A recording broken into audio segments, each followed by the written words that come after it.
We're going to bring you the standout stories from the newspapers today, and helping us to do that, it is the Deputy Sports Editor of The Times, James Restall. James, how you doing? Hi, James. Very good, thank you. How are you? Yes, all very well. Thank you. Well, there's a lot. I mean, we'll start with my club, Liverpool, and Jurgen Klopp's.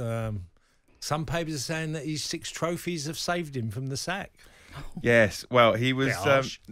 Yes, I think he was explaining Liverpool's drop in form this season after they came arguably within 2 matches of winning the quadruple last season to now where they've really struggled. The form's been very patchy.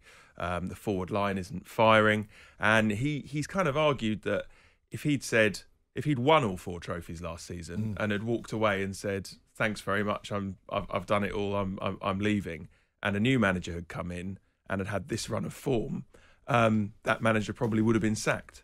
By now. It's a fair point. It is a fair point, and so he's saying that kind of the 6-7 years he's had with Liverpool and the achievements over that period and going toe to toe with Man City is kind of standing him in good stead, really. And but that's how it should be in football, really. I think he's obviously earned the right to have a bad patch like this. I think what's going to be really interesting with Liverpool, this definitely looks like a team in transition and a team that is in need of a bit of a rebuild.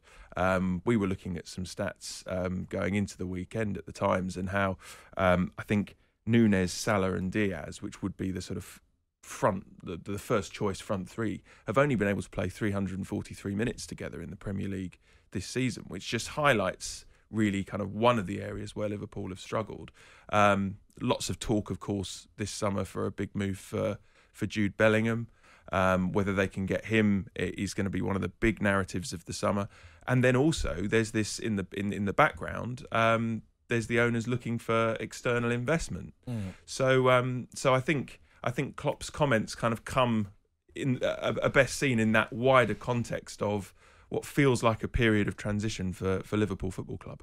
Yeah, I think Liverpool fans feel that as well. I certainly do. I expect a lot of change this summer, because I think they're preparing for that. And I think they've sat down with the owners and gone, well, this is going to be a tricky period for us. And there is a consequence from last season, quite clearly.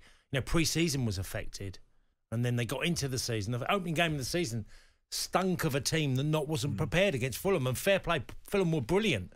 But it stunk for Liverpool of, well, they're going to lose games this year. I mean, we've seen it doesn't happen too often these days because managerial tenures tend to be much shorter. But we've seen Guardiola's done it to an extent. Obviously, Alex Ferguson did it. It's rebuilding a whole team, having been successful with one era of a group and then rebuilding it. And it'll be fascinating to see if Klopp can kind of completely rebuild this team and whether they'll still be as effective.